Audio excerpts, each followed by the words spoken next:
I'm delighted to say Michael Lyster is here with us this morning. How are you doing? Good morning. How are we all today? Yeah, very good. How are you getting on? I'm getting on good. I'm sort of coming down a little bit in the world this week because last weekend I was in Killarney at the Rally of the Lakes fraternising with Michael Fassbender. Right. Yeah, we were kind of chilling together, right, as you do, you know. He was driving it, wasn't he? He was, yeah. Michael was competing in the event. It was the 40th anniversary of the Rally of the Lakes, so he was involved in the rally, driving he brought the car home. That's all you can do for your first ever rally, so, you know, fair play to him. But a good guy, nice guy, and he was a great ambassador down there during the week for the rally and all that kind of thing, so that was nice. His celebrity is like a different stratosphere now. It's kind of reached that kind of, you know, Hollywood A-lister. Oh, sure, of course. I mean, that's the whole point about it. Like, everybody, and particularly younger people, know who Michael Fassbender is through the movies and all that kind of stuff, you know. And that was a big buzz, as I said, for the rally and for the community down there because, you know, the top drivers within rallying, everybody knows who they are, but outside that, in the wider community, most people don't actually know, kind of, you know, but everybody knew who Michael Fassbender was, so, yeah. Like, if you were asked what your first love is, the answer would really be rallying, right? That's... From a participation point of view, for sure, yeah. And it's just one of those things. It was a sport that I got involved in, and when I did my first rally, and I only did one rally, and one of the other competitors said to me, "This is a disease, you know," and he was right because 30 years later I'm still involved in it, you know. And that's how did the first one come about, though? What was the impetus in the first place? When I joined RTE, I was actually covering rallies or covering the Circuit of Ireland anyway, and myself and Vincent Hogan from the Irish Independent, we kind of hang around together in the rallies. We'd be sitting on bar stools in the evening and saying, "Do you know what? We should have a crack at this sometime." So when my old mug got on the Sunday game and all that, I realised I could actually get sponsorship and put the package together financially. So we just decided we would do, if you're going to go rallying and you're going to start off in a sport, it's like you decide to take up hurling. What'll I do? I'll play in the All-Ireland final. Yeah. So we started off, the first rally we did was in the Circuit of Ireland, which we were not entitled to do, by the way, but that's another issue. In terms of our licence, we got a licence. And it was the 80s. And off we went, and we competed in the thing. And as I said to you, that was just one of those things. You came away from it and you said, right, when is the next event? When can I get the money together to do something else? Kind of, you know, and it went on a bit like that. What is it? The adrenaline rush? Is that what the virus is? Or it's the adrenaline rush. It is the challenge. It's a tough sport, like I suppose most sports are, I guess. But it was also the camaraderie because, you know, guys within the sport of rallying would be very helpful to each other, even though you're competing against guys. I was doing the Galway rally one year, and on the way out from Galway City out to the first stage out near Ardrahan, the clutch went in the car. So we drove the first 3 stages of the rally with no clutch. But what this involved was the guys behind me pushing me off the start line. Right. And they all did it. They all gave me the push and got me going and all that. But all I could hear as I was being pushed off the line was mumblings and mutterings of 4-letter words and the fucking and all this kind of. But they pushed. Because what that meant, then they had to jump back into their own cars and get strapped up and go, kind of, you know. But I didn't take too much time off them with no clutch, by the way, so they were happy enough from that point of view. So. I would say so. But like, it seems like it's quite a complicated sport to learn. So you and Vincent's your co-driver, is he? Yeah.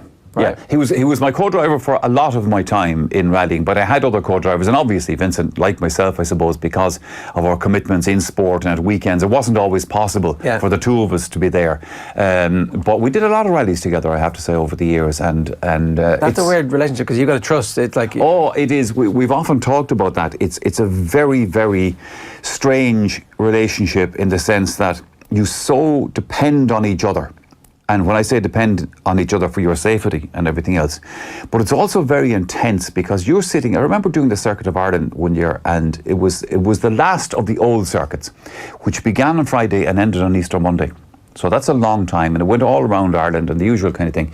And you're sitting in the car with somebody for 4 days. Yeah. After about 2, you're pretty much fed up with each other, kind of, you know. And there were long periods. I mean, if you're on a 70-mile drive to get to the next stage and you're sitting there and the two of you are looking out the window and nobody's really saying anything, because at this stage you haven't got a lot to say anyway, kind of, you know. But so it's that kind of relationship. But But I think we made a good partnership. And you're still rallying? I'm still involved in it, yeah. I haven't actually competed over the last couple of years for one reason or another, and health issues being a main reason. But for instance, last weekend down in Killarney, I was doing sweeper car, which is not competing, but it's going around after the field in a rally car. And in rallying, there's this build up and build down. So before the competition cars arrive on the stage, there will be a number of other cars go through, official cars and road safety checks and blah, blah, blah. And then at the other end, it's that same thing. It's a kind of a slowdown so that the people don't get giddy and start walking around in the middle of the road when there's still cars actually coming in, things like that. So that's how I got chatting so much last weekend to Michael Fassbender, because he was running at the back of the field. So at the beginning of stages, you'd be hanging around waiting for things to happen and batting the breeze and all that kind of stuff. Yeah, and did he get the bug? Is he going to be an annual? Well, yeah, I'd say so. I don't know about the bug for rallying, although I suspect he might, but he's actually competed in circuit racing a fair bit. Okay, right. Sports car racing. So Right. he wasn't a newbie to competing in cars, but a newbie to rallying, it's a different discipline for obvious reasons. It's a bit like saying somebody who's an international rugby player taking up Gaelic football. Okay, you can play football, but can you play Gaelic? Yeah. You know, so it was a bit of that kind of thing. But as I said, I was talking to a couple of people who were out watching the stages, and they reported he was giving it welly. So you like to hear that about yourself. It's gold star. Like, are you interested in the structural side of cars as well? Like, No. You don't have a rally car parked up at home? I was always an arrive and drive competitor. Right, okay. Yeah, somebody else prepared the car and I'd sit in it. But don't ask me how it worked. So. And do you find yourself doing a lot more of that now since the Sunday game is finished up? Is it kind of like the predominant thing that you focus your free time on? No, not at all. I mean, I've always, it's been a hobby, but that's all it's ever been. And there are definitely out there are petrol heads. There are fellas who live and breathe this kind of stuff. You know, I'm definitely not one of them. I enjoy it, and I've enjoyed, we say last weekend, I'm a life member of the Galway Motor Club, so I'd be involved a little bit with them as well.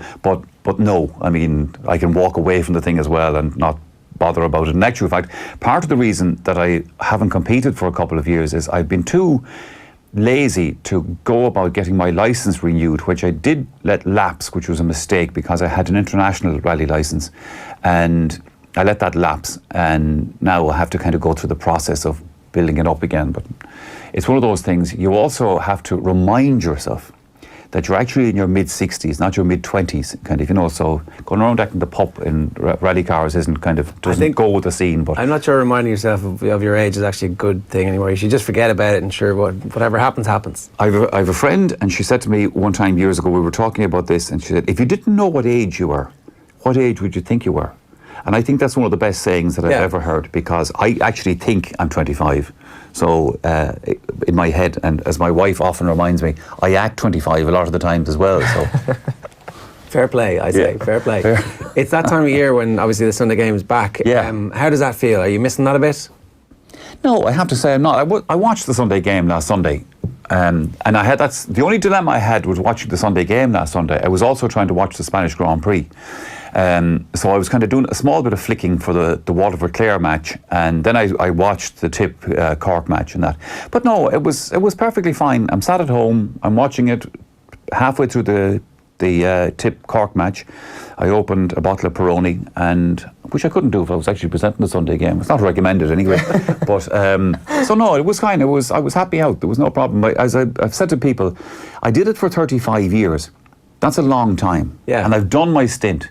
It's not like somebody came along and said to you, listen, thanks for everything, but we found somebody else and we think they're the way to go forward or whatever. I just came to a natural end, and I knew 5 years ago this natural end was coming. So that there wasn't any kind of disappointment in that. And the other thing about it is, now that I'm not in RT and now that I'm not involved with the Sunday game or League Sunday, which has gone before, of course, I have more time to do other things, and I can make commitments to do other things that I wouldn't normally do, because this time of the year you will be pretty much locked in to the programme. There will be a lot of, it's not just a case of rocking up on a Sunday, there will be a lot of production meetings, and I always wrote my own scripts and did my own research and all that kind of stuff. I preferred to do it that way. So that involved a lot of work during the week. So you were doing that and you weren't doing other things, whereas last week, as I said, I was in Killarney at the weekend for the Rally of the Lakes. I was in Cork before that for an Irish Heart Foundation event. I'm going to Sligo this weekend for a CPR launch of a community down in Sligo. And while I'm there, I might just catch the Sligo-Galway match as well, because it's in Sligo, it's in Markovitz Park. So it's a bit like that. You stop doing one thing and you start doing other things. Yeah.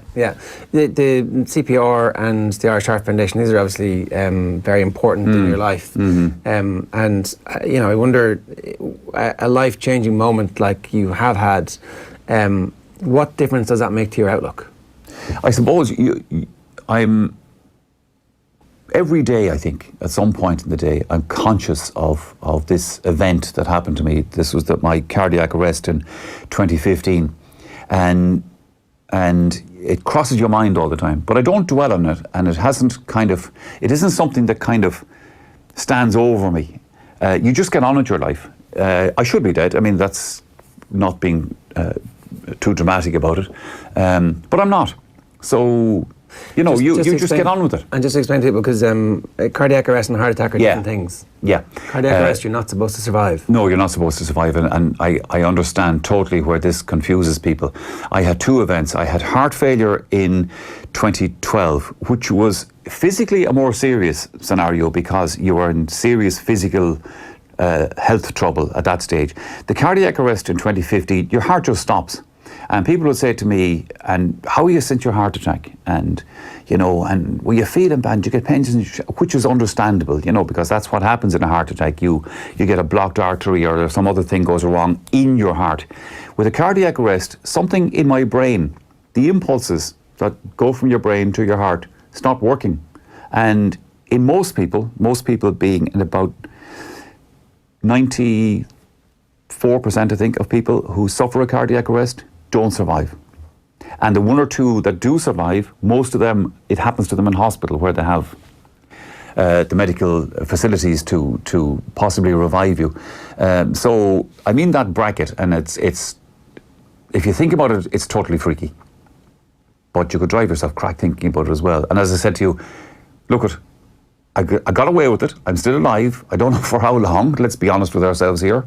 The fact that it happened once doesn't mean it'll never happen again, of course. But that's not the point. You just take day by day, and that's all anybody can do. Because one thing that's always struck me since this happened in 2015 is you pick up the papers or you look at your phone app and your news app and things like that, and somebody gets killed in a car crash, or dies in tragic circumstances like that, and you look at them and you look at the age, and somebody's 23 or 22, whatever the case may be, and you think to yourself, that's too young to die. So you don't know. I mean, you can't protect yourself from the dangers of life, whatever shape they might come in. Did it go the other way at all, that you're kind of, you're more energized about stuff, going, okay, well, this is a very random second chance that I've been given, and that I should make the most of this now? There's certainly an element in that. I would always be fairly proactive in terms of doing things and willing to take things on and stuff like that. And I'd always kind of approach life from the point of view of, I'll say yes until I see reasons why I should decline, rather than going the other way around at it. Do you know what I mean? Yeah. So I've always been like that, but definitely you're right, there's more of an inclination to engage kind of with, to say about things, look, I'll do it. Yeah, I'll go and do it. Half the times I agree to do things and I'm on my way and I'm like, what was I thinking here? But anyway. Like you mentioned there the 94% statistic, and that the other 6% are in hospital. And don't, by the way, anybody with medical expertise start ringing in and saying he's wrong. It could be 92 or it could be 92, whatever. But it's in that bracket a lot. Yeah, and the fact that the remainder are usually in hospital with the equipment available. Where were you when it happened? I was at home. I had been playing golf with the aforementioned Vincent Hogan, and I came home, and I collapsed shortly afterwards, but I had actually left my phone in Vincent's car, and I rang him from the house phone, and I just said to him, look, if you're not gone too far down the road, I left my mobile in the car. But I've said this before about it, Vincent had said to me, listen, I'm going away off down, and can I drop it to you in the morning? There would have been no problem. Would have said fine, because who needs their phone at midnight? I don't anyway. And I collapsed just shortly before he arrived back with the phone, and that was the first lucky break. Obviously, he found me because I had opened the front door and that. And then he called my wife, Anne, who was in bed upstairs. She started to do CPR. And this is important to mention in this thing for people. She wasn't trained in it. She just did what she knew somebody ought to do, is do something. So she went to work, and the other lucky break in this thing, I definitely used up all the lotto numbers in this one. The other lucky break was the Loughlinstown Hospital ambulance port is just up the road from our house. So the ambulance was down in less than 10 minutes. I think it was 8 minutes. So you've only got a window of time. There's only so long somebody can do CPR before it's game up. So all these things, and as I said, it's just too weird like to kind of think about. But look, it all happened, and it's actually a little bit like, you know, you're there from one end of the week, well not but whenever you do the lotto, trying to pick the right numbers, and you look at the ticket afterwards and say, gee, I could have got one of them. God, I mean, they could give me one of them, kind of. You know, I got them all that night. It's a pretty amazing story. Like, and it's a terrible story, but it's also a really good story. It's a dramatic story, but it had a good outcome for me. Yeah, for sure. There's no doubt. Yeah. Yeah, and I think that it's great that you're involved with charities around the country who are bringing that story to people. Like the whole notion about CPR, people not knowing how to do it. Yeah. It is something really that we should be teaching everybody. You know, like the basics of this kind of stuff. Because whether or not you need to use it, it's not a bad thing to know. Oh, it's not a bad thing to know, or even just the principles of it. Funnily enough, I am trained in CPR myself, and I have the certificate and all that kind of stuff. Although once you get a collapse of the cardiac arrest yourself, you can't actually do CPR on yourself, so that wasn't any good to me. But the point about it is, even the principles of the thing, people should know the broad principles of it and what to do, and you don't have to do the kiss of life or anything like that. What you do have to do is very aggressive compressions of the chest, and that's to keep the blood flow going. There was a man collapsed in a taxi down the road from RTE a couple of years ago, got a cardiac arrest. There were 4 New York firemen on a break in Ireland coming in a taxi behind, and they knew what to do. They broke 3 of his ribs. But the whole point about it is, and this is part of the principle of it, what's 3 broken ribs if you're dead? Yeah. You know, so they revived him, they got him to hospital, everything worked out fine. So his 3 broken ribs were a very minor. I'm sure he's delighted with them. Yeah. Delighted with them, exactly, yeah. Michael, it seems to me that you have an interest in people, that like the stuff about going around the country, and that you're just happy to go and talk to people. Sure, and that is something that would have, I would say, characterised your presentation style, that you were interested in what was going on, that you had a genuine kind of warmth about it. It never felt like you were going to work. It never felt like you kind of had to. In fairness, some of the panellists down the years were great, so you didn't have to drag too much out of them. Yeah. Some of them you had to drag some stuff out of. Yeah. But that was kind of, not the philosophy behind it, but that's like the identity of it. Well, it was my philosophy.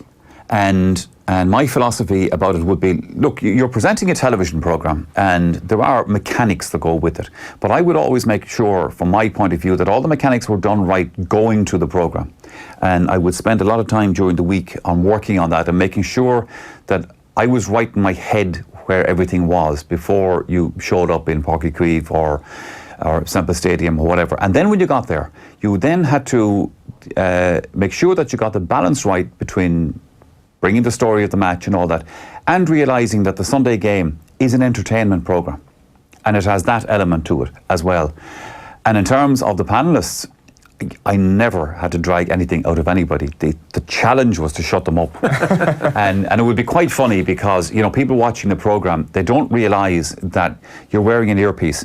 And most of the time when Brawley or Spillane or whatever is on a rant, and the director of the programme or the editor of the programme is in my ear, they're going, shut him up, or they then start talking to them even though they couldn't hear them. Brawley, shut up, all right, okay, we get the point, and all this. But of course they can't hear what the director is saying. I can hear it, and I'm there kind of listening to the boys and whatever, and I'm like sometimes that close to bursting out laughing because it's actually quite comical sometimes, you know. And I understand it from the programme producer's point of view. They're watching the clock. They've got to go to an ad break. And as you guys know, with advertisers, if you don't take the break within a certain parameter that the break was promised, then there's a penalty and they get a free couple of ads out of RT or whatever and all that kind of thing. So there'll be all this kind of thing going on in the background, and then you're trying to engage with the lads. But look, that's what the game's all about. Who was your favourite pundit? I can't honestly say that from the point of view that I've enjoyed working with them all, although they've all brought their different stuff to the table and their different challenges. But I guess you would always rely on the go-to person in a situation, and the go-to person in the football panel would be Colm O'Rourke. Because no matter what the others would be up to, you know that you could go to Colm for a bit of balance and to settle the thing down. Cyril Farrell of the hurling panellists, I suppose, but that would be a personal thing because I knew Cyril from Galway back in the day when he was the Galway manager, and we kind of travelled in one aspect or another through that journey for him to then become a seasoned panellist on the Sunday game and all that. But look, they've all brought something special to the table, and that's part of what it's all about. Was there ever a moment when you thought, we're in trouble here, or anything like that? I'd say every second Sunday, probably, yeah. Well, we were in trouble a few times because some of the things that the fellas have said kind of just, I remember back in the day, going back a fair few years, on the nighttime programme, which I was doing at the time, there was a Ulster Championship match between Derry and Tyrone. And Pat Spillane, it was a fractious encounter, and Pat was doing the analysis of it. And he described the Derry players as thugs in the middle of all this kind of thing. And of course, needless to say, the manure hit the fan, and the Derry County Board are going to sue everybody in sight and blah, whatever. And the following week was a hurling Sunday, but the then head of sport, Tim O'Connor, insisted that Pat come back and apologise and retract this thing, and there was no way Spillane wanted to do this. So he's marched up to Dublin anyway, and I have him before the programme and I said, Pat, look, we're not asking you to change your opinion of the match. We all know it was a fairly tough game and all that kind of thing. The word thugs, I said, this is just a problem. So just that word, just pull that back and we're clear out the door. Is that fair enough? So anyway, introduce him on the programme. Pat, last week's match you had some fairly controversial things to say, and I know you want to address that. So he rattles on about it, and he said, I suppose in the course of the thing I used the word thugs. I accept I used that, and maybe I shouldn't have said that. But I mean, God almighty, they committed criminal acts out there. And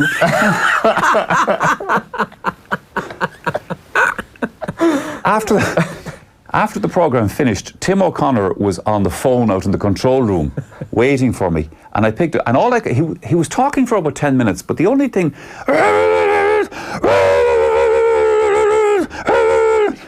and the only two words I could understand was, "You're fired! You're fired!"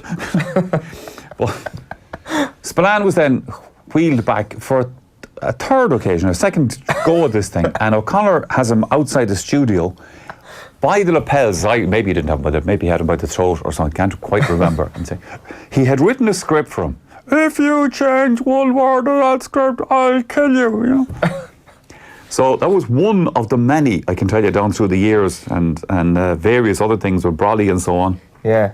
Like the ones that kind of come to mind are kind of the more modern ones, like Tyrone Monaghan in 2013. Obviously, that's somewhere with the Sean Kavanagh incident, and then Puke football famously. Of course, obviously, yeah. Almost as like the 10-year anniversary of Puke football, Brolly had to outdo it. I know, but I mean, the thing about it is, going back to the Puke football, last Sunday on the Sunday game, because it's the 40th anniversary of it, they were doing a montage of various things, and it's not just about a montage of they won a famous All-Ireland here or they won a famous All-Ireland there. Of course, that was part of the package. But guess what? Spillane's Puke football was in the middle of it there, because that is so much remembered by people. There was another aspect to that on that day. One of the things that Spillane said was, he was talking about Francie Bellew, who was cornerback on the Armagh team at the time, and he was giving Francie a lot of jip. And he said, my mother is quicker than Francie Bellew, and my mother has a bad knee. And the following week, after Armagh won the All-Ireland, Goal used to do this charity match on the Wednesday afterwards and get the All-Ireland champions to play a selection in it. And in fair play to the Armagh guys and Joe Kernan, Joe was a very good humour. He's a very good humour guy and would take the right attitude to it. So what the Armagh players, they all came out on the pitch with their knees bandaged up, which was quite funny, obviously. But, there was all that aspect of the Puke football, and then various other things, as we said, down through the years, like that have stuck in people's memory and minds about the Sunday game and aspects of it. Yeah. But the other thing I would say about it, and this goes back to the Brolly rant about Sean Kavanagh and all that kind of thing. be it the puke football or the Sean Kavanagh rant or other things that ads have caused controversy about, they were actually, in principle, right in what they were saying. It might have been controversial the way they said it, but the points they were making was valid. And, I mean, after all, that stuff with the Sean Kavanagh thing, it I won't say it caused, but it certainly was a precursor to the black card being introduced into football and all that kind of stuff, you know. And there was definitely validity in what they were saying, although, as I said, the manner in which they said it was another story. Did you feel pressure about that? Because it's a funny job. The notion of Tim O'Connor being as angry as he was, I can understand. But there was also a sense that you're in a big organisation like RTE and a big organisation like the GAA, and the Director Generals of both organisations have hotlines to each other if and when something happens. Were you conscious of that? Was that something that you kind of needed to, or was it ever said? It was like, look, the GAA are very unhappy with a certain specific line here, and how did that tension manifest itself? Personally, no, that didn't bother me. I always, I hope, had a sense of responsibility towards the Sunday game and to RTE about what I did as the presenter, and I always just wanted to keep a balance on things, to try and keep a balance on things. But let's face it, I knew when the lads were saying controversial things that it was getting the public going, and it was getting, you know, and you're there thinking to yourself, okay, I need to just keep a balance on this thing, but this is actually good. We did a go-to. Yeah. Who spoke to who afterwards, who complained to who, that didn't bother me. You know, that was somebody else's problem. Would you be told about it? I felt, would it seep down? No, in fairness, no. I mean, I was never directly told by RTE, don't do this or don't do that or whatever the case may be.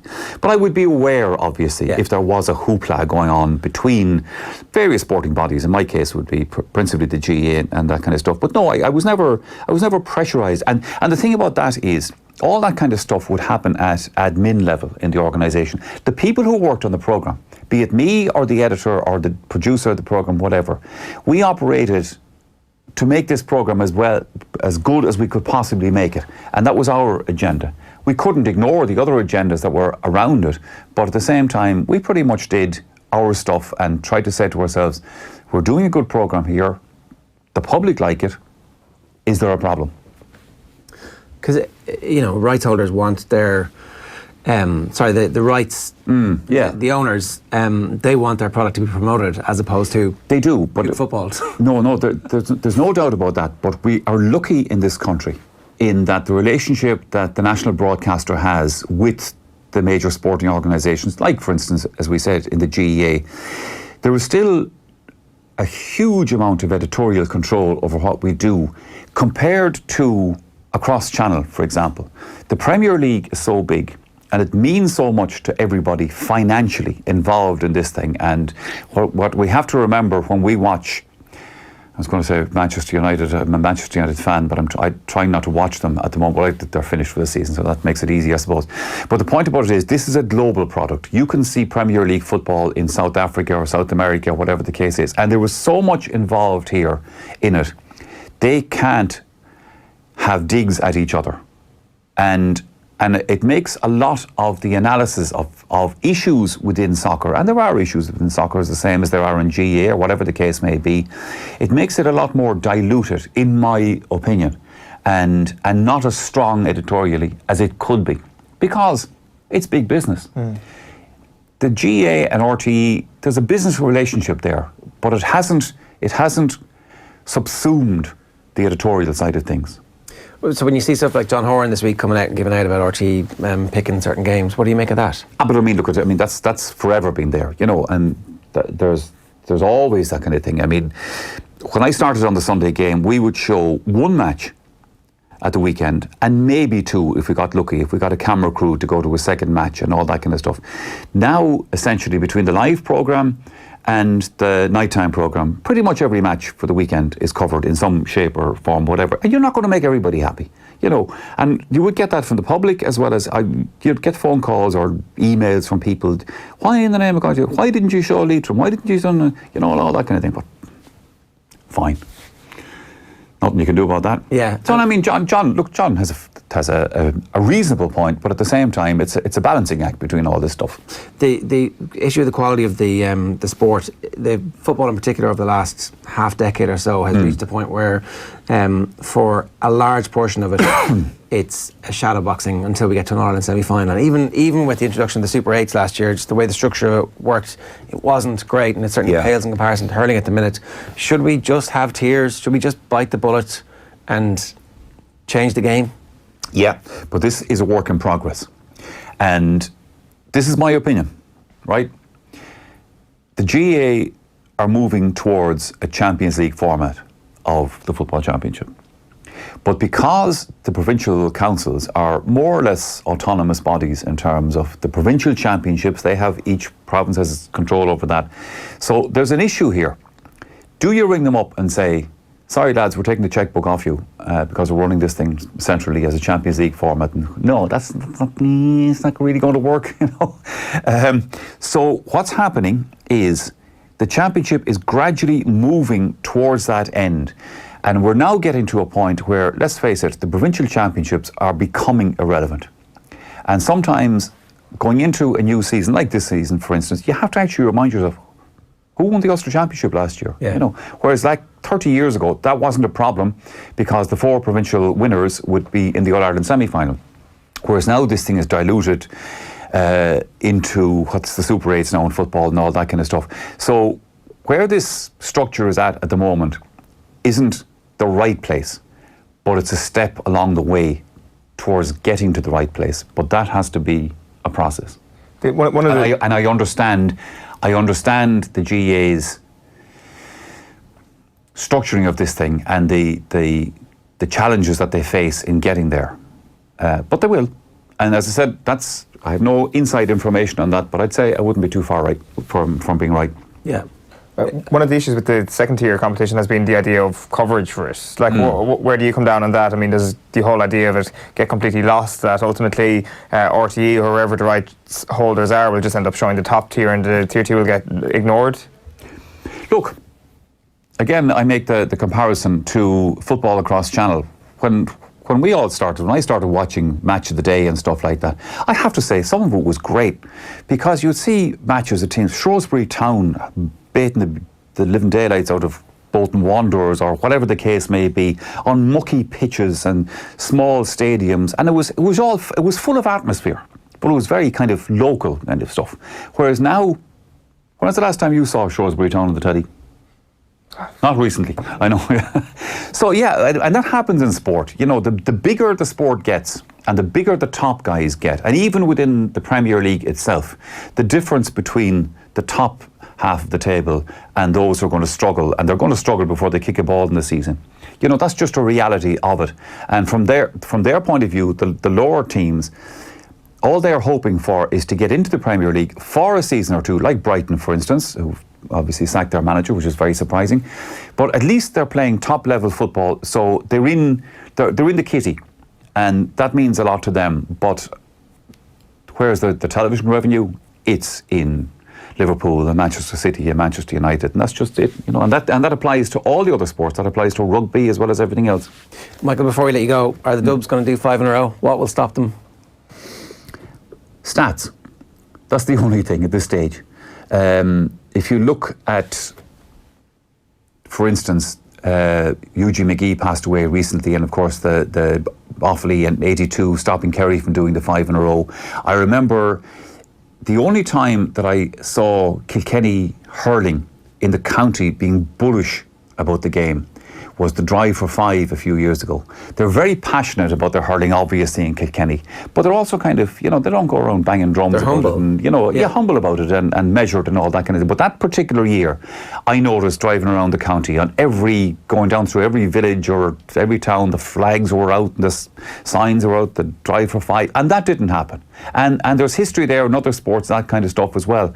Does that mean that Dublin can't win it? No, it doesn't. They're in a great position. It's I suppose people would say at this time of the championship, it's theirs to lose. Is that the weight of history, or is that the power of expectation? Is it, you know, you kind of, I suppose the further you go, the further out you press the button, you're always going. It's like a horse going around the Grand National. If there was one more fence, he might fall at it. Do you know what I mean? So there's always that issue. It's a tough thing. It's not easy to win a championship, no matter how good you are and how good Dublin are, and they are good, and they have a good structure, and they have a great manager, obviously, and Jim Gavin and all that. But it's not. They're not going to sail through this thing, you know. Yeah. And I would also make the point to people, in that 4 that they've won already, 2 of those they beat Mayo by a point, and one of them after a replay. And the replay, as we know, Mayo basically beat themselves on it. So it's not like that they've stretched away into the distance. They've edged it by that much. Will they edge it by that much again? Let's see. As a Galway man, would you like to see Mayo be the ones to stop them? Do you know what? I genuinely have said this. If Galway were not to win the football championship, which I think is a fair prospect at this moment in time, I wouldn't object at all to seeing Mayo win it. Right. The only thing about it at this stage is I think they've lost their chance. I think the chance was there for them a couple of years ago, 2 or 3 years ago. I'm not sure how many times Mayo can keep going to the well. And with the group of players they had an All-Ireland winning team. They had the players there. Do they still have the players? They will be contenders. They'll be there and thereabouts. But that's just the structure of the championship. But do they have enough to get themselves to the top step? Wouldn't be sure. On that note, Michael, thanks a million for joining us today. Enjoy the rest of the off-season.